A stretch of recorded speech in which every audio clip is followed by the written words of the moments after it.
El día de hoy nos acompaña la doctora Marcela Lagarde de los Ríos, a quien le agradezco nuevamente por estar aquí, Marcela, muchas gracias.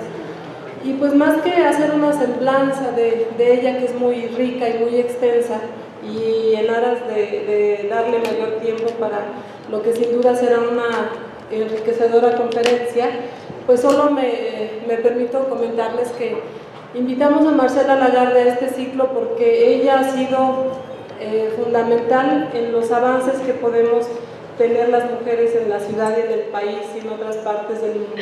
Entonces, por eso en estos avances que podemos hacer un recuento el día de hoy en otros eventos que tenemos en este ciclo, pues Marcela ha estado muy presente en todo lo que se ha logrado en el marco de Beijing Más 20, desde muchos ámbitos, como legisladora, como académica y como persona. Ella pues ha sido fundamental en lo que podemos disfrutar el día de hoy las mujeres y la sociedad en general. Pues sin más, le cedo la palabra a la doctora. Muchas gracias y bienvenida, Marcela.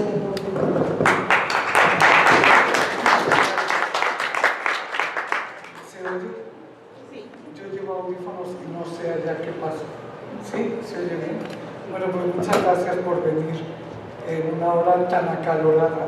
A lo mejor vienen para refrescarse un poco, pero espero que refresquemos sobre todo ideas y planteamientos importantes en torno al tema que me pidieron que desarrollara, que es la relación entre esa palabra exótica que es el empoderamiento y otra palabra igualmente exótica que es la igualdad, sobre todo porque en nuestro país la igualdad es desconocida, o sea, no es un hecho, sino es más bien la nombramos como un principio para poder guiar nuestras acciones hacia algo.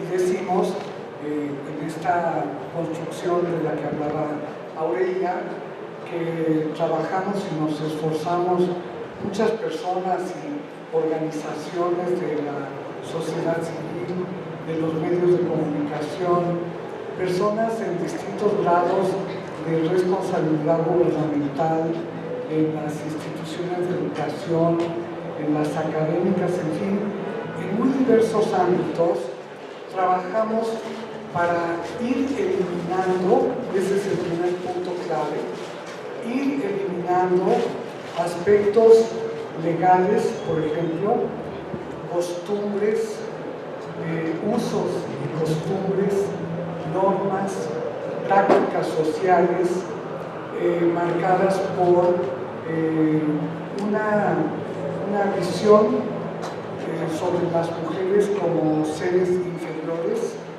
En nuestro país la inferioridad es parte del género y también nos esforzamos por eliminar todo lo que podemos y cada vez espero que podamos más de aspectos machistas de la cultura, de las ideologías, de las formas de hacer política en nuestro país, que están muy ligadas a la condición masculina, a los hombres, a la forma en que nuestra sociedad define la condición masculina y marca pautas para que los hombres actúen, se desarrollen, desde luego como seres privilegiados.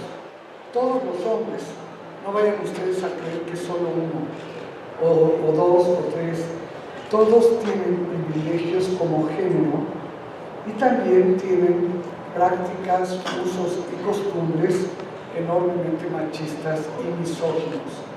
Y todo eso está en la mira de quienes trabajamos por construir el empoderamiento de las mujeres, ir eliminando todas esas nociones, normas, prácticas, formas de ser, maneras de enfrentar los grandes problemas nacionales que hay en México y que están marcados por esa definición tan autoritaria y patriarcal que implica el ejercicio de poderes, por pequeños que sean, autoritarios y violentos. Entonces, en los movimientos feministas no les puedo hacer toda la historia que ha habido en nuestro país desde el siglo XX, desde principios del siglo XX, porque les quiero recordar que el primer congreso feminista en México fue en 1916 en Yucatán, y ahí participaron feministas de varios estados del país y se plantearon acabar con la discriminación contra las mujeres, imagínense ustedes, en 1916, y a la vez con lograr un conjunto de derechos, entre otros el derecho al voto y la participación política de las mujeres. Si ahora el feminismo es visto por muchos machistas como algo ajeno o como algo reprobable, imagínense ustedes en aquel país de principios del siglo XX que el machismo estaba en auge porque acompañó a todos los procesos revolucionarios de nuestro país. Se convirtió en una ideología y pasó a ser una forma de ser, de hacer política y de hacer la guerra, de gobernar y de todo lo que pasó en los años convulsos de las revoluciones de principios del siglo XX en México. Y ahí surgen estas mujeres feministas reivindicando derechos y también cambios importantes para lograr que las mujeres pudieran, por ejemplo, estudiar como un derecho, pudieran trabajar sin tener que acudir al permiso familiar o conyugal, pudieran ganar un salario directamente y no a través de su familia, pudieran heredar, tener propiedades, contratar por sí mismas y todo lo que significa, bueno, pues la vida moderna que las mujeres, a la que las mujeres no tenían acceso. Bueno, y de ahí sigue todo un siglo que otro día con más tiempo, si quieren, platicamos, de múltiples movimientos de mujeres, algunos llamados de mujeres, otros llamados de colonas, movimientos civiles, movimientos de trabajadoras, movimientos distintos que exigen, reclaman, indican derechos para las mujeres y eliminación de la desigualdad entre mujeres y hombres. Con estos dos ejes se va construyendo eso que hoy llamamos el movimiento feminista de nuestro país, que también estuvo y está conformado por diversos pequeños y grandes movimientos de reivindicación de derechos, de condiciones de vida, de mejoría para las mujeres. En muchos casos también se ha incluido y desde luego se ha pensado para las familias de las mujeres, para hijas e hijos, para parientes, pero luego también se ha ampliado y se ha pensado en la comunidad a la que pertenecen las mujeres. Cada esfuerzo por construir mejores condiciones de vida de las mujeres lo hemos pensado también para mejorar las condiciones de vida de otras personas, de nuestras comunidades, nuestros estados, nuestros barrios, el campo, el pueblo, la ciudad en la que vivimos, para todo el país en su conjunto. Y bueno, el feminismo se ha planteado también como visión filosófica y política, una erradicación de las formas de opresión que están instaladas en México. Cada generación le ha apostado a eliminar algo de la opresión. Cada generación le ha apostado a convencer de la necesidad de eliminar toda la opresión contra las mujeres y no solo una parte. Por ejemplo, a finales del siglo XX, digamos, a partir de los años 50, luego los 60 con mayor fuerza y todos los demás, se ha planteado efectivamente la erradicación de toda forma de opresión y discriminación contra las mujeres y ahora decimos y las niñas. y las nombramos porque son las mujeres más invisibles de todas. Cuando hablamos de los derechos de las mujeres, en el imaginario de quien lo dice, pero de quien lo escucha o lo lee, está la representación de mujeres adultas. Casi nadie, cuando hablamos de mujeres, incluye a las niñas. Y fíjense ustedes que fue la Conferencia Mundial de Pekín, que se desarrolló en China, no sé si se acuerdan, algunas no habían nacido entonces, o eran chiquitas. Esa Conferencia Mundial, que la convocó la ONU para concertar con los gobiernos que están afiliados a la ONU, una plataforma de acción mundial para avanzar en la igualdad, como dice el título de nuestra conferencia, y desde luego en el empoderamiento de las mujeres. Y fue esa conferencia la que añadió "y las niñas". En la plataforma de acción de Beijing, las niñas son el punto número 14. Hay otras mujeres que están incluidas todas, de todas las edades, por ejemplo, en el punto de las mujeres y los conflictos armados, porque en esa conferencia se analizó que todos los conflictos armados, insurgentes, mafiosos, oficiales, guerras, todos los conflictos armados afectan brutalmente a las mujeres y las niñas. Pero en esa conferencia se decidió hacer un llamado especial a desarrollar políticas públicas para enfrentar la situación desfavorecida de la mayor parte de las niñas en este mundo. La mayor parte de las niñas son pobres, la mayor parte de las niñas tienen una educación muy limitada, a veces es solo el aprendizaje del alfabeto, la lectoescritura, a veces son 2 o 3 añitos de educación básica y paren de contar, en la mayoría de los casos. O sea, por ese hecho y también por la terrible opresión en su salud que viven las niñas, se procedió a considerarlas. Pues yo desde entonces trabajo específicamente también porque los derechos humanos de las mujeres contemplen la especificidad de los derechos humanos de las niñas. Una creyera que son los mismos, y sí lo son, pero tienen sus diferencias y sus particularidades. Les voy a decir una que tiene que ver con el empoderamiento particular de las niñas. Y aquí la Organización Mundial de la Salud considera niñas hasta los 18 años. O sea, son las niñas, las púberes, las adolescentes, las jovencitas que están en el borde ya de la mayoría de edad legal de la ciudadanía reconocida. Entonces, son las niñas en todos esos grupos de edad.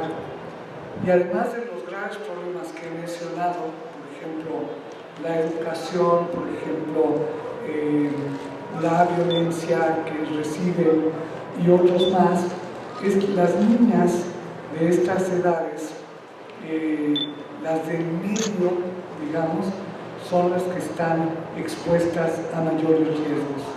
Son los riesgos ligados a su salud reproductiva. Y una de las cosas terribles que no hemos logrado erradicar en México ha sido la secuela de una sexualidad opresiva para las niñas. Sexualidad opresiva para las niñas, que son acosadas, que son hostigadas sexualmente, a veces en las escuelas, donde van supuestamente a recibir educación con seguridad y protección para su vida y sus derechos. Pero reciben muchas ese tipo de agresiones, pero en la calle y desde luego en sus casas, en las casas. Las casas siguen siendo un espacio terrible para la convivencia de mujeres y niñas, y el grave problema al que me refería tiene que ver con el embarazo adolescente, que se le conoce como embarazo precoz, porque las niñas no están suficientemente desarrolladas como para vivir ese proceso que es el embarazo, pero sobre todo para desplegarse en la maternidad, que es muy compleja y muy complicada, sobre todo cuando no se ha terminado de crecer y ya se tiene que cuidar a otra persona, a otra criatura. Las cifras son escandalosas para nuestro país. En México hay 1 millón de embarazos en total al año. Es una cifra enorme, terrible, terrible, porque quiere decir que seguimos teniendo una gran cantidad de criaturas que no encontrarán condiciones de desarrollo y de vida. Segunda, de ese millón, la mitad son embarazos de niñas, adolescentes y jovencitas. Todavía sucede eso en nuestro país, cuando en décadas pasadas ha habido políticas muy importantes para construir derechos reproductivos para las mujeres en México. Pero hubo un tiempo, duró 12 años, en que se suspendieron la mayor parte de las políticas de salud sexual y reproductiva en nuestro país. Se suspendió la formación en derechos reproductivos a través de las escuelas, de las clínicas de planificación familiar, se suspendieron muchas cosas. Y eso ha hecho que se destape la tasa de embarazos, porque no hay para las jovencitas la capacidad consciente de controlar su fecundidad. Y es más, salía hace 2 semanas una cifra de INEGI que plantea que no solo no han bajado el número de embarazos adolescentes, juveniles e infantiles, sino que han aumentado los embarazos de niñas de 10 años en nuestro país. O sea, que tenemos ahí muy diversos tipos de violencia sexual que hacen que las niñas no tengan el derecho a tener derechos integrales, derechos humanos plenos como deberían tener. Y eso es parte de esta beta de problemas ligados a la violencia sexual, ligados al abuso, al hostigamiento, pero también a la falta de políticas públicas responsables y comprometidas para lograr que las niñas, los jóvenes, las jóvenes tengan una conciencia sexual como una prioridad para tener derechos humanos.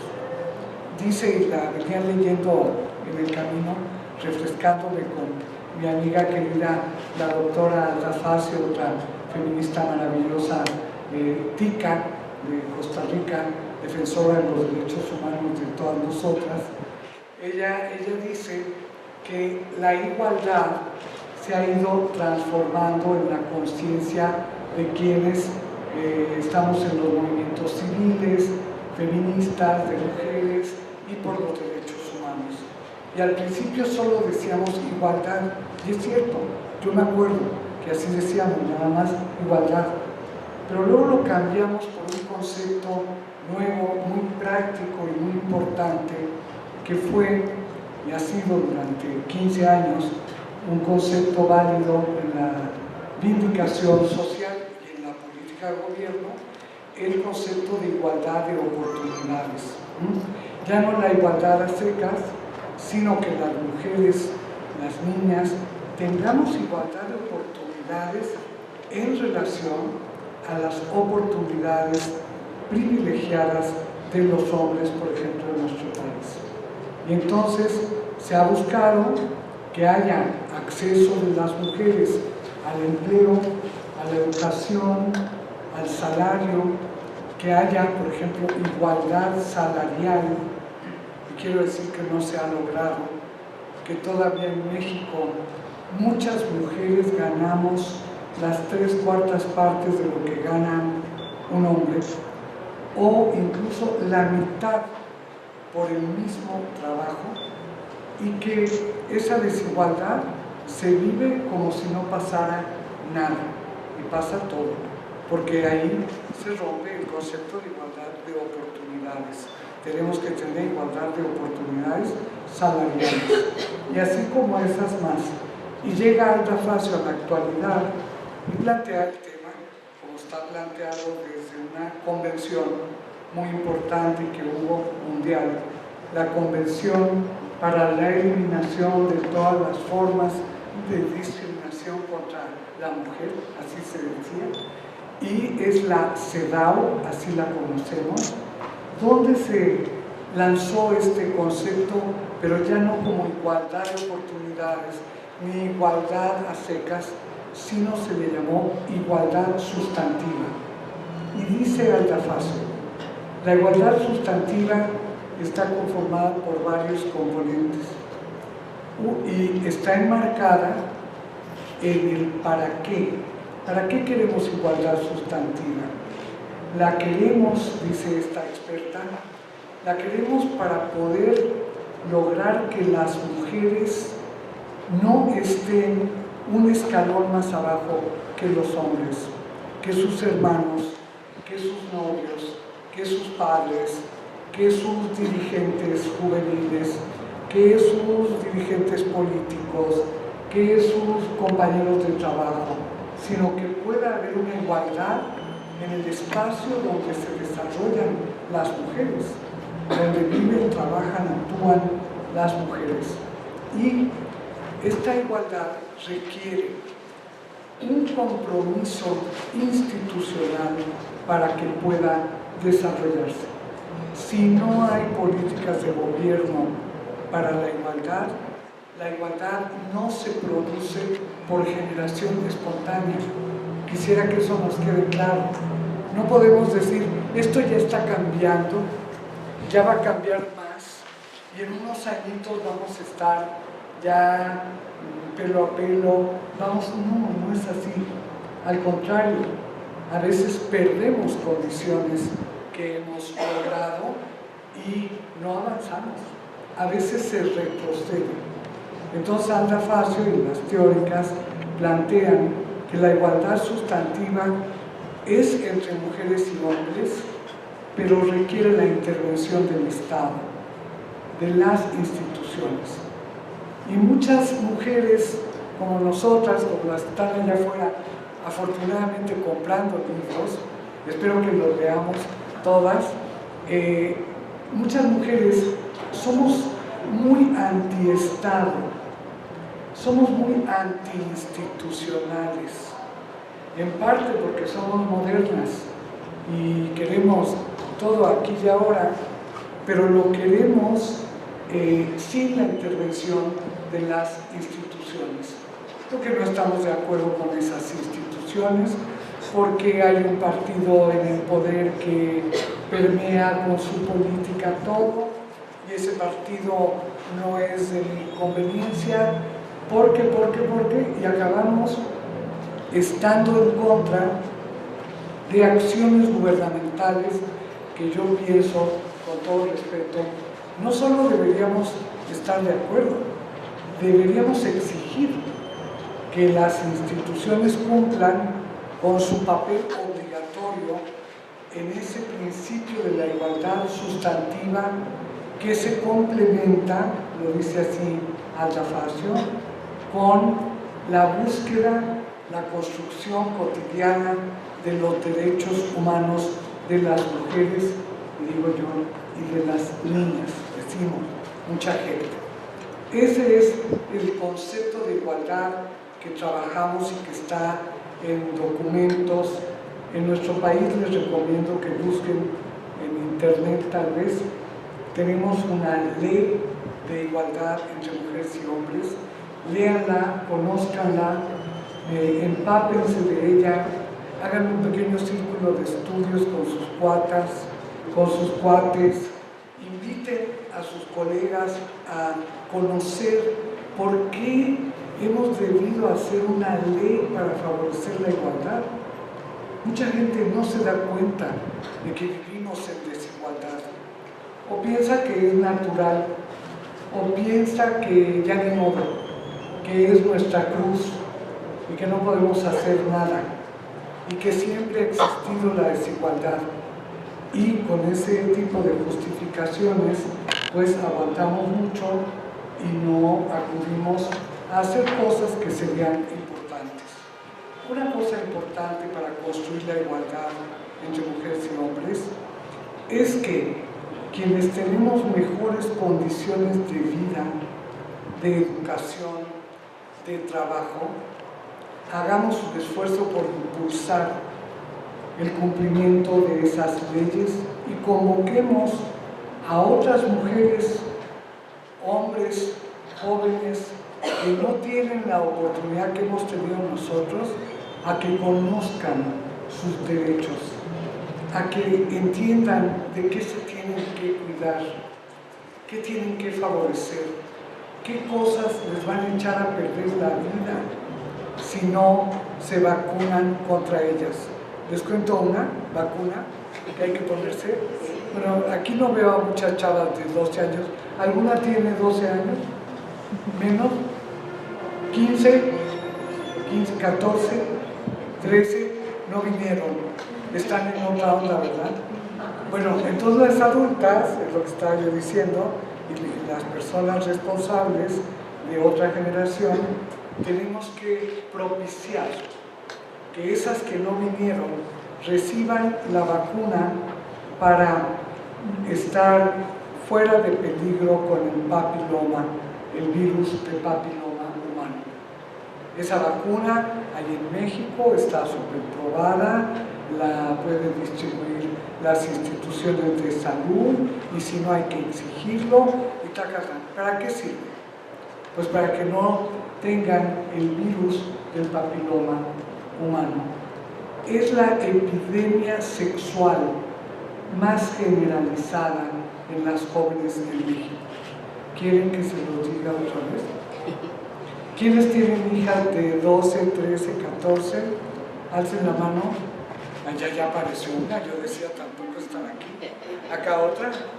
Bueno, yo adopto una y adoptemos cada quien una chava, vecina, familiar, amiga, para que tenga esa protección, que quienes estamos en los movimientos civiles, feministas, exigiendo que haya todo el conjunto de protecciones al que tenemos derecho para nuestra salud, y lo hemos ganado y lo hemos logrado en leyes, y luego en las normas de salud, y luego en las políticas de salud. Si no lo exigimos, se pierde.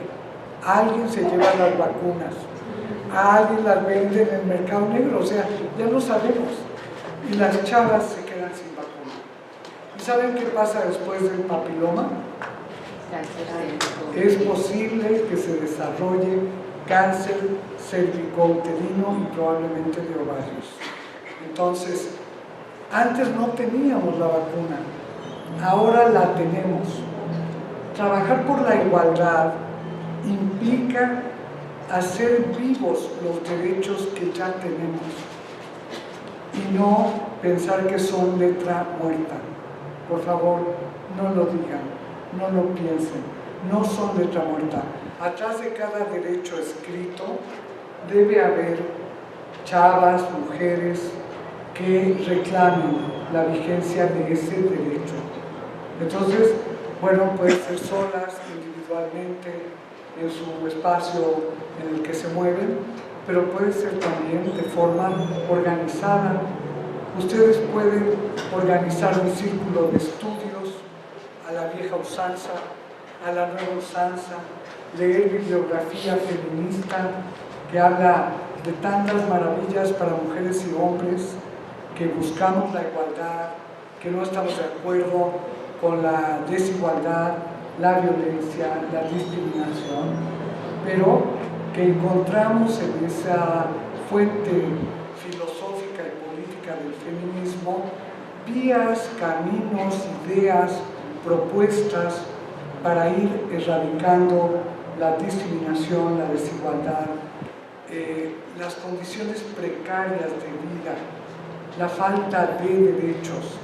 Y entonces, si forman su círculo de estudios, pues a lo mejor hasta lo hacen videoclub y a lo mejor hasta lo hacen de fiestas alternativas, buscar, por ejemplo, que haya letras para música, para cantar y bailar que no sean misóginas, que no sean pero sigo siendo el rey, que las mujeres ya no cantemos la chancla que yo tiro, no la vuelvo a levantar y hasta lloramos.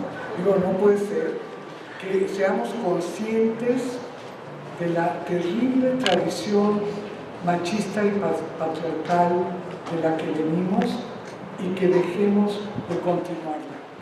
Y entonces iniciemos o continuemos nuestro empoderamiento personal. ¿A qué alude esta palabra? Y con eso, si quieren, termino y hacemos lo que quieran, una platicada.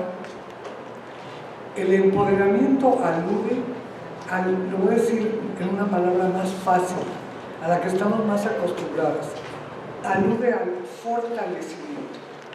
Empoderamiento es una palabra más o menos parecida a fortalecimiento. Fortalecimiento de la persona, pero vean la clave interesantísima. Aunque esté en condiciones de privación, de daño, de violencia, de pobreza, de discriminación. Voy a repetirlo una vez más. El empoderamiento es una situación, una experiencia para fortalecernos, cada una, grupos de mujeres, aunque estemos en condiciones de pobreza, privación, marginación, discriminación. Y esta idea es un concepto súper interesante en la teoría política. Fíjense qué importante es.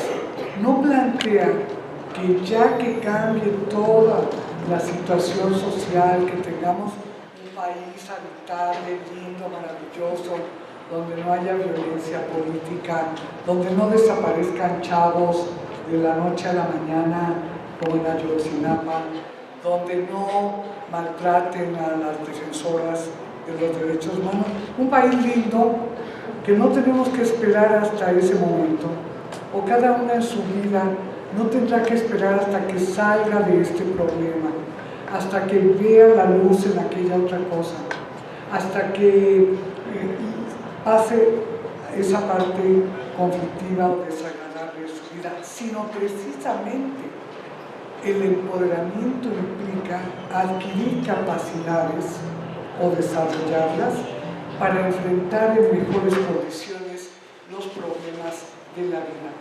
Eso es el empoderamiento. ¿Les cayó el 20? ¿Se van a empoderar? ¿O ya andan medio empoderadas? ¿O ya muy empoderadas? La gente allá afuera confunde con que sean mujeres como muy machorras, las empoderadas. No es eso. Se trata más bien de que cada una vayamos adquiriendo capacidades para vivir y para vivir mejor. Vivir sin discriminación o vivir sin desatención y pasar a otra cosa, a buscar el ejercicio de derechos, de mejores condiciones, de exigencia a las autoridades, a los gobiernos, a los partidos, a quien sea, para poder mejorar las condiciones de vida.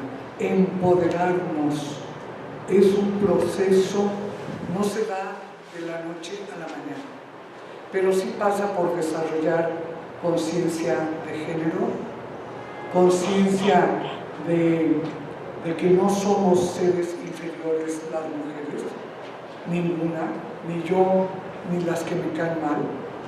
También ellas son personas respetables, con dignidad y con libertad, y que estamos también para defender las condiciones que favorecen ese empoderamiento y ligarlo a la igualdad entre mujeres y hombres. Y termino diciendo, porque ya no hay mucho rato, que es un requisito el empoderamiento para lograr la igualdad. Aunque antes no se le nombraba, era evidente que personas pobres o excluidas, podíamos encontrar entre ellas personas muy capaces, muy firmes, con una gran conciencia de su vida, de lo que están haciendo, y uno se admira porque no tienen condiciones para eso. En cambio, mujeres y otras personas con grados importantes de educación, con condiciones de vida favorables, desempoderadas, incapaces de vindicar sus derechos, incapaces de enfrentar con éxito sus desafíos y los retos de la vida. Y al analizar todo eso, pues las teóricas se fueron dando cuenta. ¿Qué era la diferencia? ¿Cuál era? Entre gente aparentemente con más derechos, pero sin fuerza personal, sin convicción en sí misma, en las demás, y aquellas que aún sin condiciones podían tener esa capacidad vital para enfrentar esos desafíos. Y es eso, es el empoderamiento. Yo estoy segura, esto no es un taller, pero a mí me encanta hacer talleres. Algún día haremos un taller aquí de empoderamiento, que todas las que estamos aquí podríamos pensar rápidamente momentos extraordinarios de nuestras vidas en que nos hemos sentido empoderadas. A veces han sido fugaces, han sido momentos rapidísimos que se van y uno los quiere agarrar y que se queden. A veces han sido periodos de empoderamiento y uno dice, pero ¿qué onda? Pero si siento que puedo con esto y puedo con aquello. Y otras en que nos sentimos desempoderadas, bueno, pues a lo mejor por los daños que hemos recibido, a lo mejor porque las broncas son inmensas y no tenemos con qué enfrentarlas, pero hemos ido aprendiendo y hoy sabemos cómo desarrollar en las mujeres en este caso, pero en otros grupos excluidos de la sociedad, esas capacidades personales y grupales para enfrentar la adversidad o para ampliar derechos y mejores condiciones de vida. Y diré finalmente que el empoderamiento y la igualdad son, digamos, la agenda política del mundo contemporáneo en la perspectiva de los derechos humanos. O sea, si alguien les pregunta saliendo, ¿qué aprendiste? Pues mira, aprendí que en la actualidad, en todo el mundo, incluso en el mundo donde las mujeres están más desfavorecidas, estamos construyendo el empoderamiento de las mujeres para fortalecer a cada una y fortalecernos como género en la construcción de los derechos humanos, nuestros y de los demás. Y la igualdad entre mujeres y hombres. Esa es, digamos, la agenda política contemporánea. Y diré, para terminar, con mi querida amiga, ¿con quién estoy? Atita. Con Alda Facio, que ella plantea que la igualdad sustantiva implica, de acuerdo con la CEDAW, la intervención del Estado y la responsabilidad, el deber del Estado y sus instituciones para procurar el empoderamiento de las mujeres y también para caminar hacia la igualdad entre mujeres y hombres. Y en este sentido, como mencioné, al Estado, estoy citada junto a mi querida colega y amiga Aurelia Juárez, que es una las compañeras del Instituto de las Mujeres de nuestra ciudad, que los institutos de las mujeres locales, el Instituto Nacional de las Mujeres, son instancias creadas para hacer políticas o para impulsar que se hagan políticas en los gobiernos en ese sentido. Tienen esa tarea fundamental. Y entonces quiero decir que también cuando hablamos de empoderamiento, aplicamos esa voz o fortalecimiento a aquellas instancias o instituciones que nos favorecen. Y entonces decimos que se empodera una institución, no nada más las mujeres, se empoderan las instituciones que apoyan esta política pública, esta forma de gobernar. Y los gobernantes, lo quiero decir, en nuestro país ya ni modo, porque ya lo logramos, ya forma parte de la Constitución General de la República, está la igualdad incorporada a la Constitución.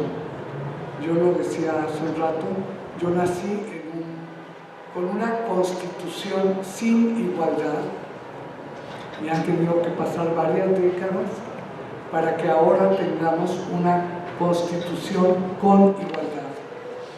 Yo les paso el paquete de descubrir qué significa vivir en un país en el que la Constitución ya incluye la igualdad, en que ya ha habido un cambio. ¿Cómo hacemos ese cambio tangible, real, en la vida cotidiana de las mujeres? Ese es el reto de estas instituciones y de estas generaciones de personas, mujeres y hombres, que tarde o temprano, afortunadamente, espero que más temprano que tarde, enfrentemos actividades, hagamos redes, nos incorporemos a acciones culturales para impulsar este empoderamiento e ir eliminando todo sesgo de discriminación de género en nuestro país. Bueno, pues con eso termino. Por la vida y la libertad de las mujeres. Muchas gracias.